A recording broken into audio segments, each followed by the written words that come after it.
What's up, everybody? Joe with Joe's Golden Garage. Coming to you today with a new one.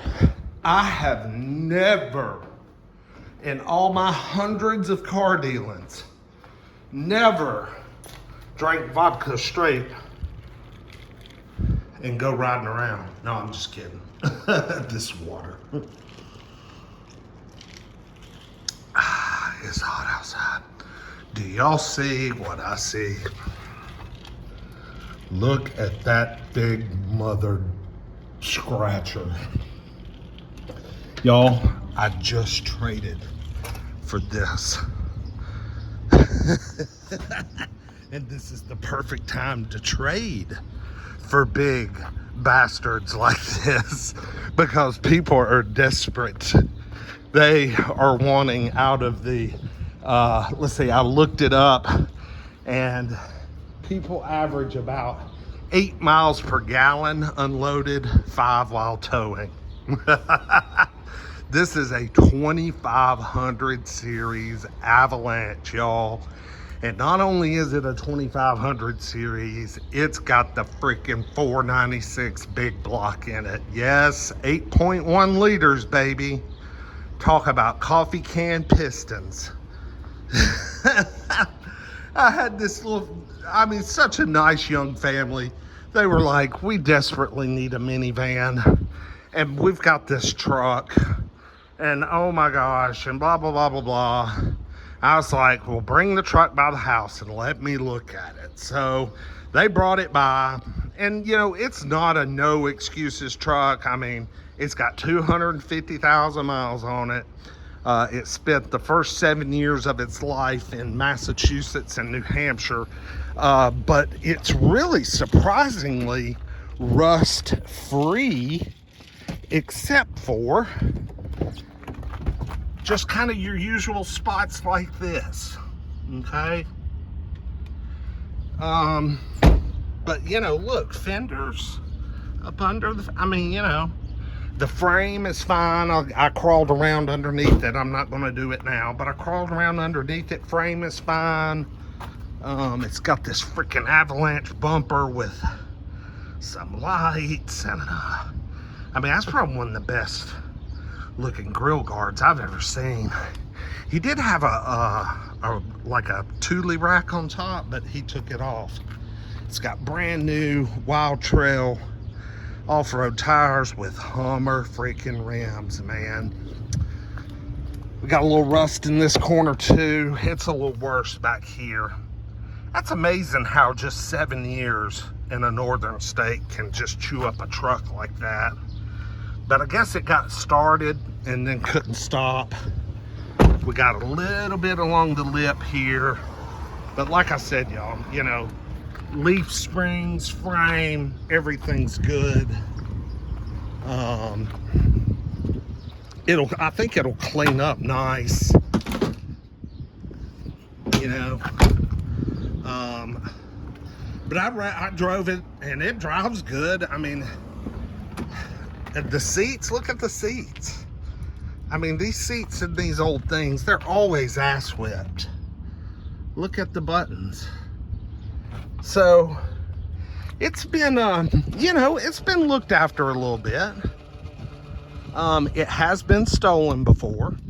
That came up on the Carfax, but that was back in 2005, and it was recovered. So good shape there. Let's start it up. Oh yeah.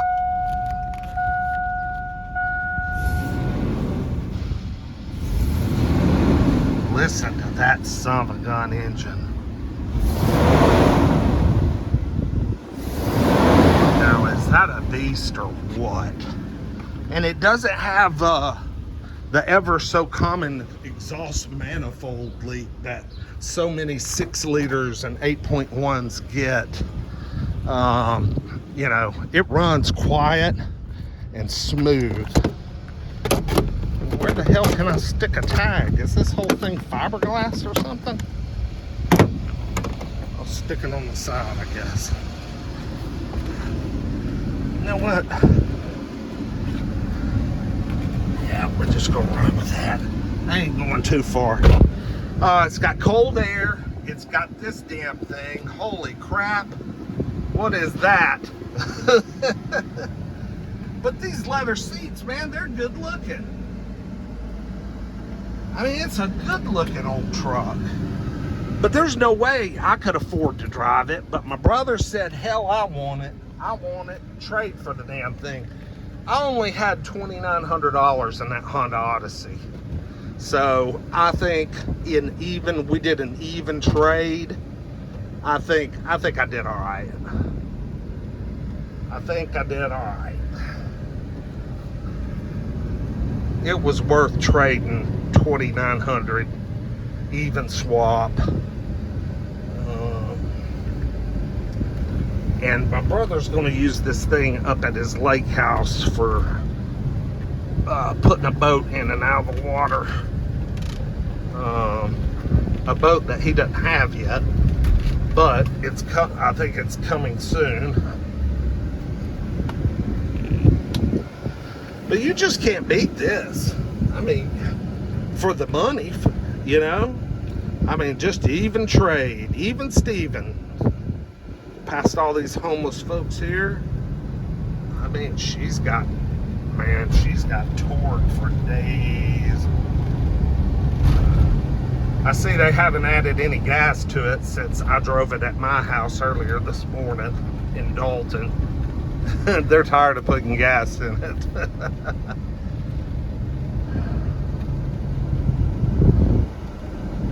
But yeah, pretty cool rig, man. Pretty freaking cool rig. Very solid. Of course, it's got four-wheel drive and all that shit, and it works. Got heated seats. I don't know if they work or not. I really don't care at this point. It's so hot outside. But looks like we got some trailer towing action stuff going on down there. I can't believe it, but all the gauges work. Oil pressure shows a little low at idle, but it shoots right up as soon as you give it a little gas, as you can see. But I don't know much about the 8.1s. I've had a lot of experience with the 4.8s, the 6.0s. I've had a couple of work trucks that had them, and with the 5.3 as well. And I know all three of those engines were great motors. So drop your comment below and tell me about the 8.1. I don't know much about it. So what's the downfall of an 8.1 other than just freaking horrible gas mileage? I mean, duh. Oh, there's the low fuel light. I'm sure that stays on quite a bit. Oh, Lord. Got cold AC. And what is this crazy radio tablet thing? Holy crap, what is that? I like it, it's pretty cool. But yeah, it drives nice and solid. The suspension's good, the steering's good. I mean, shit, I just ran over a curb. It seems like it would go just anywhere you wanted it to take it. Just anywhere you want to go. Just point and shoot. If I could afford to put gas in it, I would like to have it. I love it. But I'll just let my brother, I'll just let him deal with it. I'll let him go down that damn road. I ain't gonna touch his shit. Woo-wee. Expensive gas.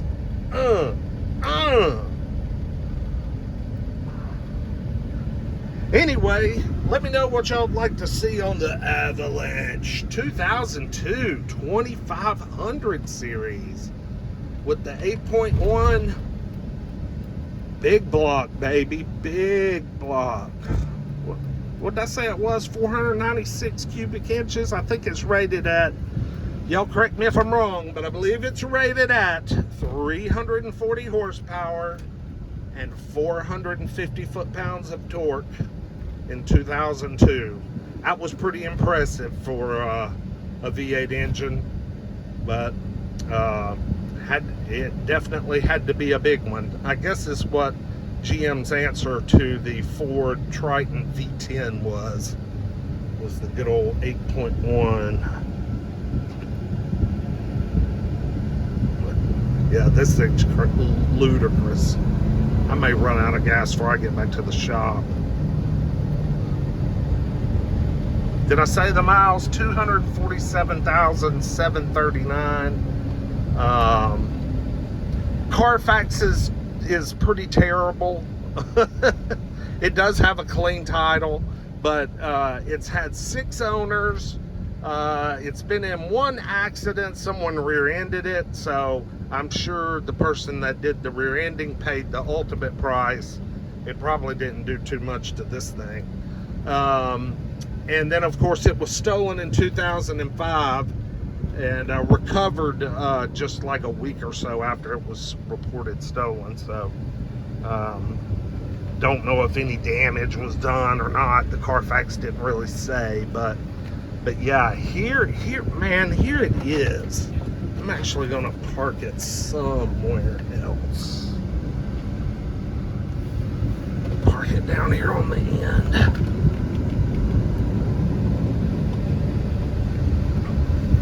I